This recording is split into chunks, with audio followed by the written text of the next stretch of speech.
I remember back in the days trying to go into an appointment as a sales rep. And one of the things that I started to do was to jot down some things that I can use in the conversation.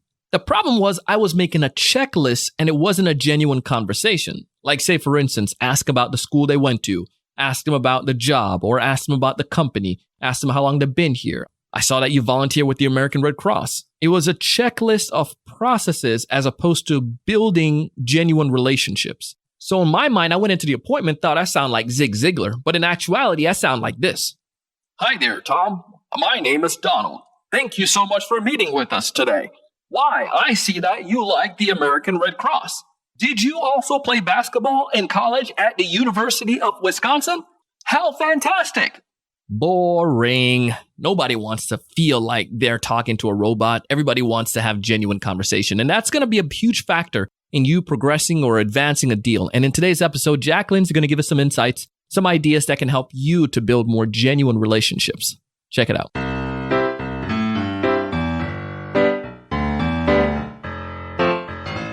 This episode is brought to you in part by mailtag.io. Essentially, it's a tool that allows you to see around the corner. Want to know when someone opens your email? Or perhaps maybe there's a link to your proposal. Want to know when they click on it? Mailtag.io gotcha. Take advantage of a 14-day free trial. Simply go to mailtag.io. This episode is also brought to you in part by TSE Certified Sales Training Program. If you feel that your sales are in a slump, 2018 wasn't the best year. Perhaps you gave some amazing presentations. You did a lot of hard work, but still yet they left you and went with the competition.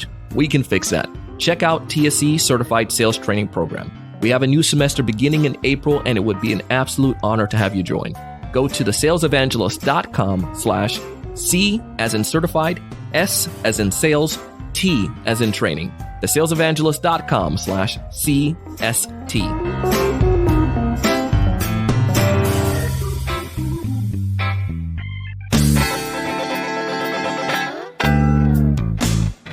Hey, everyone. Welcome to another great episode of the Sales Evangelist podcast. I'm your host, Donald Kelly,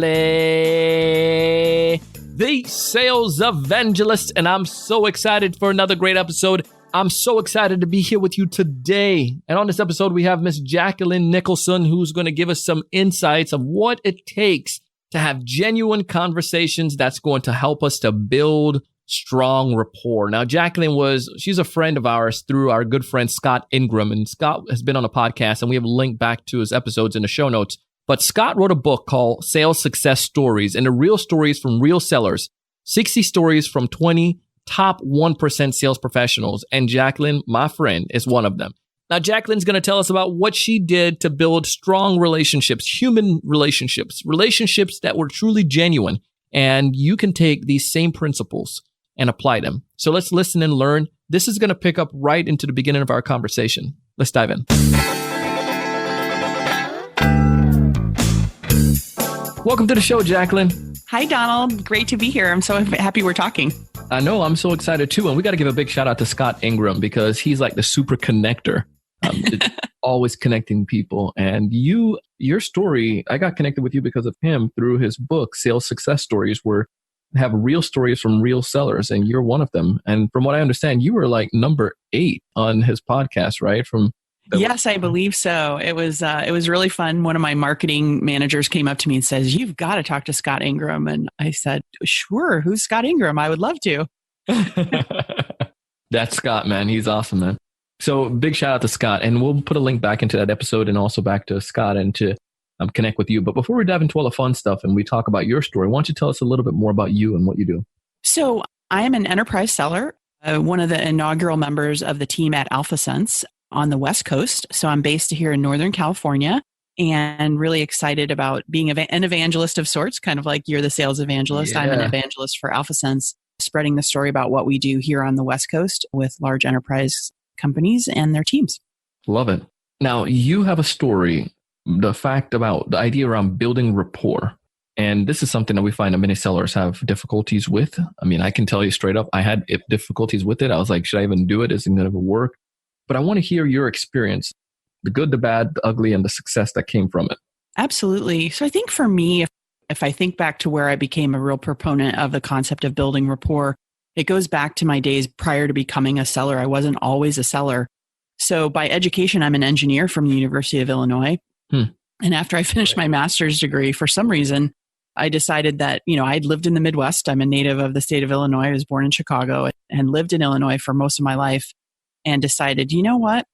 I think I want to go out east. I want to try my hand at the East Coast. I'd always loved the concept of moving to Boston or New York City. And so I packed up my little car with everything it could hold. And the day after Christmas, drove out in a snowstorm from Illinois to the East Coast, and was looking for my first job out of college. And as it would happen, I wasn't fated to live in the Boston area. For some reason, in the early 90s, there was a weird sort of recession.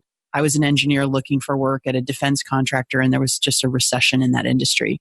And so I ended up moving to New York City. And it was really interesting because I didn't know anybody in New York City except for the guy that hired me. And I was a sales engineer. I took this position as a sales engineer very, very early in my career, the very beginning, and was really moved by and intrigued by the world of sales. And so I had really set out to become involved in sales. And it didn't happen right away. I actually ended up getting hired by Johnson & Johnson for my experience that I had as a sales engineer with this particular type of technology at that time, and was hired into the pharmaceutical industry and became, someone with a great level of deep expertise into life sciences. And as I was in the life sciences space, I found myself being the person on this project in the mid 90s where I was procuring technology for J&J's rollout of the internet, which is a really strange project to be doing. Very young individual. So I ended up in this reporting hierarchy where I reported to a director instead of a manager. And then my director got pulled onto a special project. So I was reporting into the vice president of the division, who just told me to put together the best team I could and to run everything by him. And so I did. And so he put a lot of faith and trust in me. And what I discovered during that whole project that I was leading, that was very senior, I discovered two things. Number one, I didn't like buying from salespeople because I thought they were horrible. And number two, I really missed sales from my sales engineer days. So those two things got my wheels turning. And why was it that you didn't like buying from salespeople? They weren't listening to me. They were just coming into the room and talking nonstop about how great their technology was. Gotcha. And I'd sit there and sort of roll my eyes and think, do you even know what I do? Do you even care what I do? Do you care what J&J does? And I sort of simultaneously drawn back to the world of sales and also slightly repulsed by what I was seeing as I sat there to buy the technology. It was really strange. Yeah, very interesting. Like I remember I've been in situations where I did the same exact thing as a sales rep, right? Where I jumped in and I assumed. And one of the worst situations ever, Jacqueline, was when I actually was calling into a competitor and I gave my pitch. Oh no. And then they were like, do you know what we do? I'm pretty sure they had a lot of water cooler laughing and making fun of me and this company I was with. Oh no. Oh, yeah. I've never had that happen, although I have had competitors approach us to get the pitch. And I think, really? I don't think I'm supposed to talk to you. I don't think I can. If somebody finds out I'm talking to you, I'm going to get in trouble. No, but in all seriousness, I think it was a combination of just sort of seeing the way I was being sold to and, missing that great sort of, I don't know, it just resonated with my personality when I was first out of school. And so I made my way into a sales career from there. And I decided very early on that I was never going to be that person in the room that sort of talked nonstop about how great their stuff that they were selling was. Yeah. That led me down the path of, discovering who I was as a seller. I believe first and foremost that people buy something from people that have a problem, that they can solve their problem. So I have a problem, you can solve it. I'm going to buy your stuff. But I also need to like or trust the person that I'm buying from. Because when all things are equal, and they're never equal, I don't think, people buy from people they trust or they like. And so, but they also can spot fake people. I mean, I saw people being really nice to me and, really sort of, sucking up to me, if you will, when I was in that role at J&J. And I realized very quickly who was genuine, who was not. And so I said, if I'm going to get closer to people I'm trying to sell, I need to get to know them. I need to care about what they care about. I need to understand their problems. And you can't get there unless you first build that rapport. How can you do that at scale though? Like, sometimes we find that many of the sales leaders or whatnot, they're pushing us to get X or Y or Z done, extra number back. How do you go about bringing that genuine relationship at scale? Well, I think it doesn't take any time to be authentic.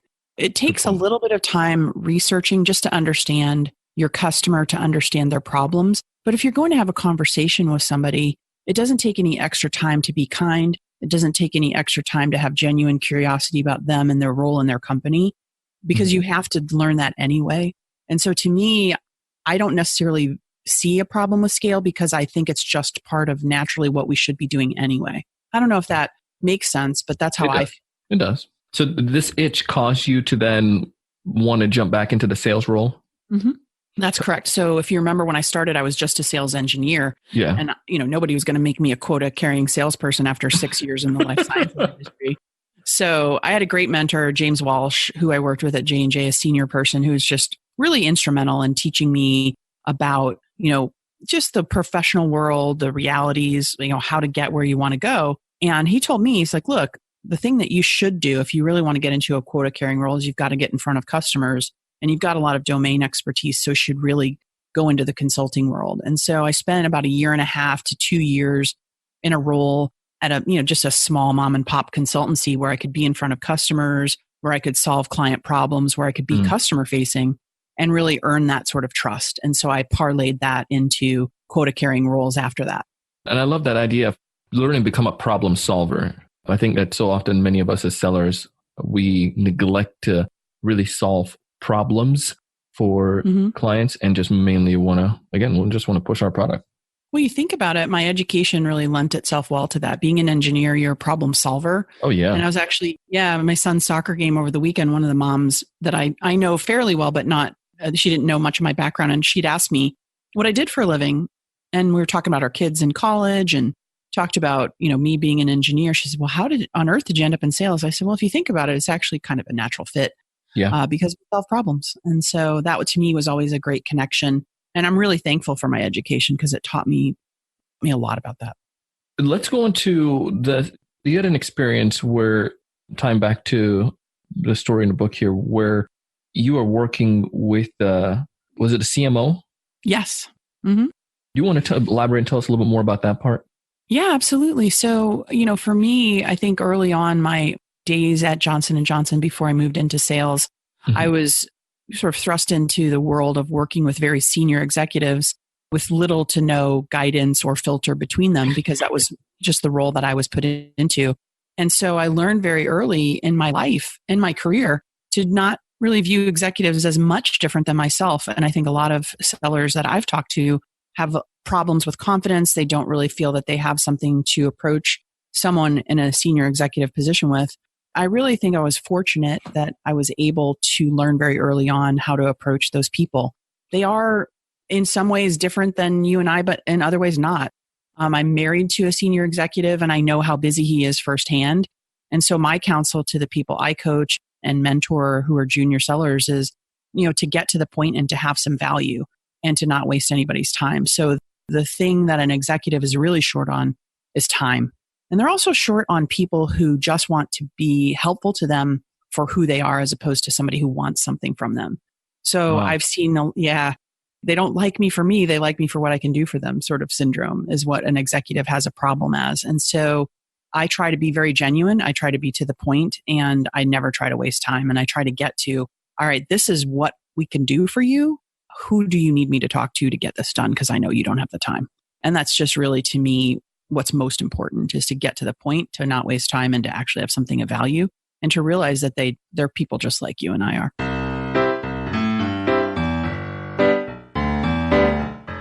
Hey, we're going to take a quick break, but when we get back, Jacqueline's going to pick up where we left off and share with you what exactly you should be doing to build some genuine relationships. You're listening to the Sales Evangelist podcast, and I'm your host, Donald Kelly, the Sales Evangelist. You meet this amazing prospect on LinkedIn. They're the right size firm, the right income, the right number of employees. They're right within your Goldilocks zone. They have a problem, and you can solve that problem with your software. You schedule an initial appointment. You send out an email to them and to a couple of their team members. You also send out some information about your firm, but you don't know if they're opening your emails or not. You don't know if they're clicking through and going to the web pages that you recommended. It's a Chrome browser extension that allows you to get notification when someone opens your email or clicks on a link. The coolest part is that you can schedule your emails for later. Mailtag.io has a free 14-day trial, so you don't have to take my word for it. You can go and test it out.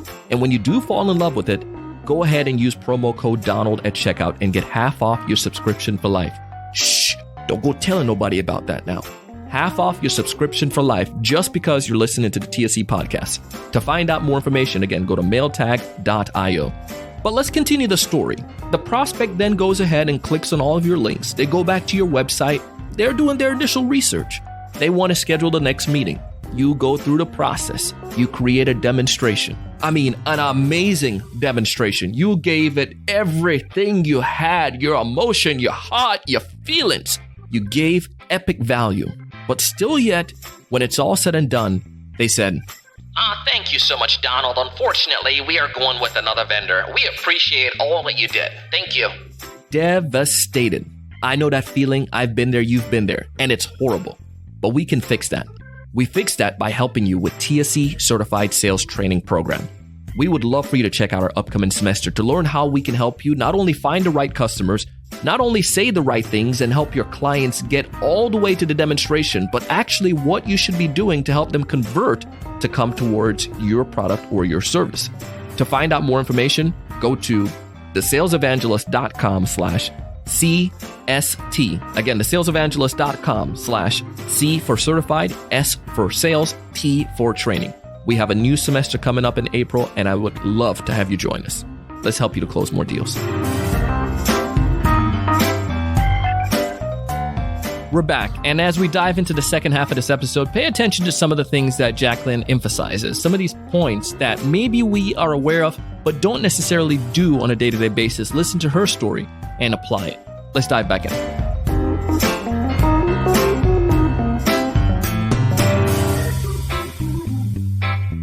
You know, I was one of those individuals because I put them on a pedestal, right? And that pedestal is just like super high because they're an executive. And what do I have to say as a lowly old seller that's going to bring value to them? But let's say, for instance, when I was back in the IT world, some of the executives I was meeting with, they didn't spend all their time talking about IT. So I had some kind of expertise and they're willing to learn. And I read a book recently that How to Sell to the C-Suite. And one of the things that talks about how executives don't get a chance often, maybe you can correct me on this too, to talk to people who are going to give them straight up like it is. Because oftentimes you have a lot of yes men or yes women are on their team who don't want to rock the boat or share something risky. But if something could be of value, but a seller, you know, he or she has no obligation, but they can just bring their insights and say, this is what, this is how we've seen others do it. And this is how you should do it. And they're willing to learn. But sometimes we don't feel we can have that conversation as a seller. Am I off on that? No, I don't think you are. In fact, I agree. And I've seen that happen with executives that I've worked with. I've seen it happen in my husband's life. And I've seen it happen just, in the people I've sold to. And, again, it has to be relevant, right? So if you open up a conversation online about a book that you read that has nothing to do with this person's interests or job, it's a little bit of a reach, right? But if it's something that's relevant, if it's something that's important to their business, it can be really powerful. It's not always applicable. I mean, in reality, you have to remember what you're selling. You have to remember that you're there to solve a problem. And if you have a problem to solve, building that personal connection with that person is often really a good way to start. Because if you don't show, at least to me, if I don't show, if you don't show, if we don't show an interest, a genuine interest, it can't be fake, a genuine interest in those to whom we seek to serve, I think we're starting from the wrong place. And I think sellers have gotten a bit of a bad rep from some of the bad behaviors of our predecessors. And I think the world has changed an awful lot. I think the consumer, whether it's, somebody in the B2B world buying stuff like you and I sell, if it's somebody in the consumer world, we can educate ourselves. We can get really smart before we end up talking to a Jacquelyn or Donald. And you have to honor that. You have to honor that somebody's gone through that process. And I think also my business partner, whom I coach, Jim Riviello, and I have this approach where we think about, as we seek to help organizations, as we seek to build leaders who develop leadership, it's really easy to just sort of put up with abusive behavior from customers. That's the other end of the spectrum. So you're trying to be kind, build rapport, and there's always going to be those people that you try to sell to who just treat you like oh, you're a vendor, you don't deserve any respect. I think we all know those types. And you know what? We can walk away from those people. If they're not willing to treat us with just some dignity and respect, you don't have to put up with that. Sometimes you got to fire prospects. Sometimes you got to say, you know what? I don't think this is going to work.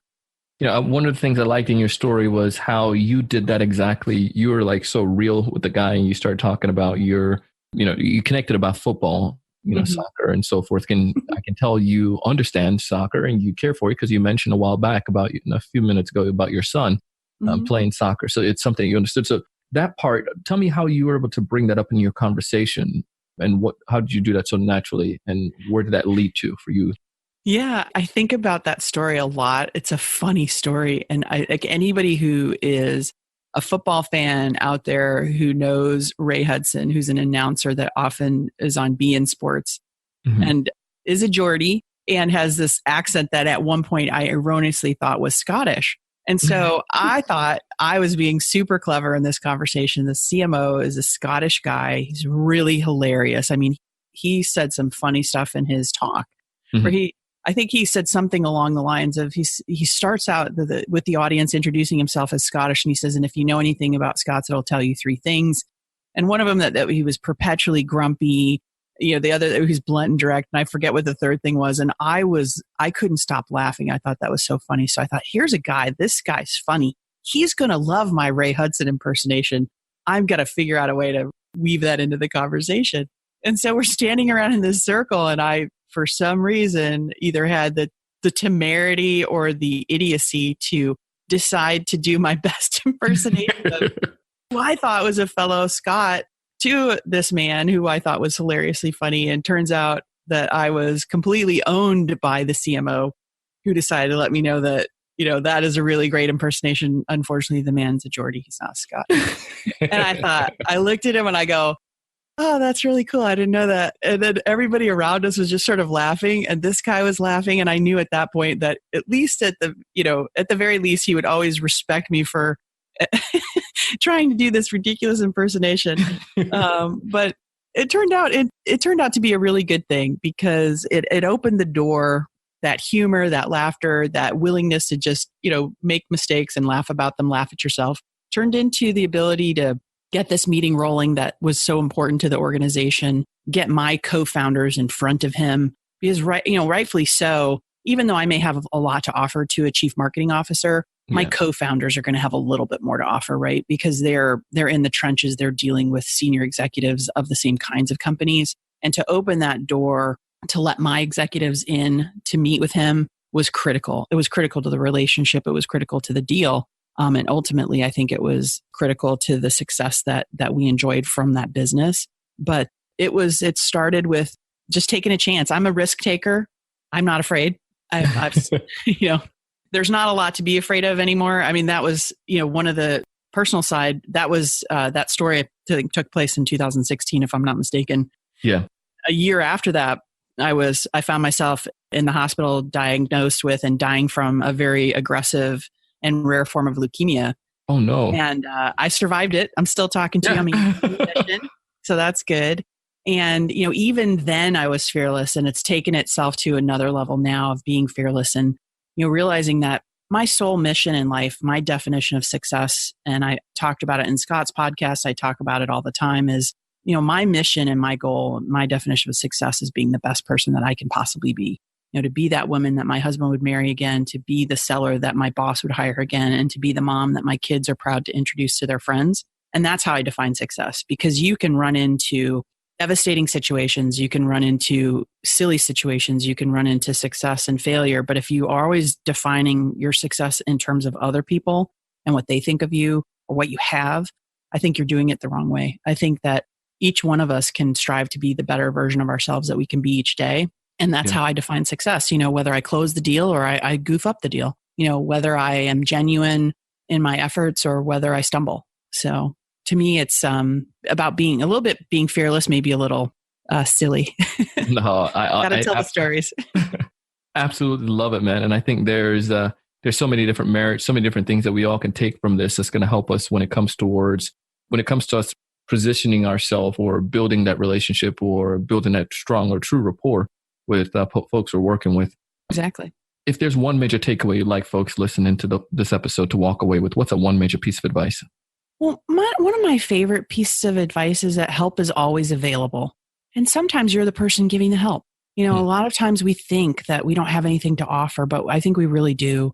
You're unique. You're an individual. You have something intrinsically of value just because you're you. And find out what that is. And always, sales has gotten this, I know in the past I used to think, well, sales is great, but, I don't know. What do I think of my own profession? I think our profession is one of the noblest professions because salespeople, well, of course, we're trying to sell something. That something is supposed to help somebody else. And so help is always available. And you might be the person that can offer the help. And, don't be afraid to keep your eyes open and your ears open for the help that's available to you as a seller. Looking like, hey, who do I need to talk to today? Who do I need to help today? If you look at it that way, I think you take your sales to a next level. I think you learn about yourself and other people see you as somebody they can trust. So to me, is just recognizing that. Love it. Well, Jacqueline, if folks out there want to connect with you, because I'm sure they will, how do they go about doing so?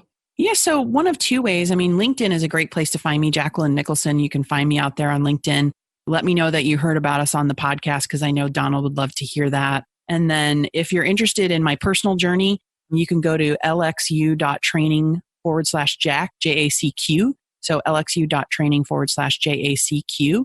And that's my personal journey on that side. And LinkedIn is my professional side. And either way, I'd love to connect with your listeners. Love it. Well, thank you so much for taking the time to come on the show today. Thanks for sharing your story, helping us to understand how we can build that stronger rapport. Truly appreciate that, Jacqueline. You got it, Donald. Love talking with you. Can't wait to see how this goes. Thanks. Anytime.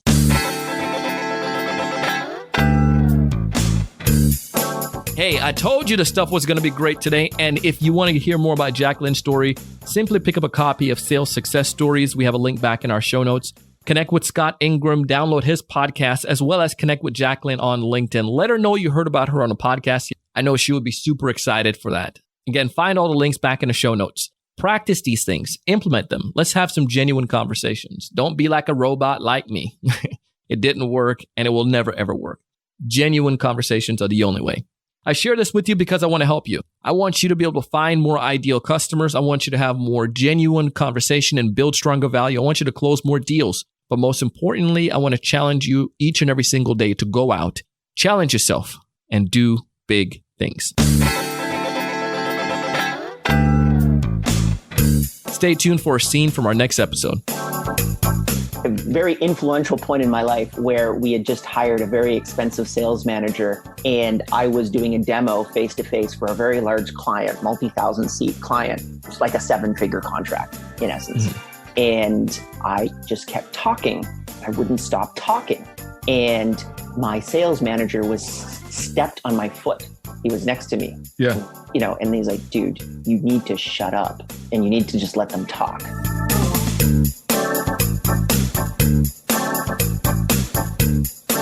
Hey, I hope you enjoyed the show today as much as I did. And if so, I ask that you go ahead and leave us a rating and review on Apple Podcasts, Google Podcasts, Stitcher, iHeartRadio, Spotify, or wherever you listen to fine podcasts. It would be greatly appreciated. And if you haven't done so, just go ahead and hit subscribe. Show your friends, your colleagues, your neighbor, your boss how they can subscribe as well. I'd love it. Our show today was produced by myself and the Sales Podcast Network. It was edited and mixed together by the one and only Mr. Jershon O'Bale. Our content writer and show note creator is Mrs. Shannon Rasmussen. You can find audio credits to this and all of our episodes in the show notes. And as always, I am your host, your coach, your mentor, your guide down the sales journey, Mr. Donald C. Kelly, the Sales Evangelist.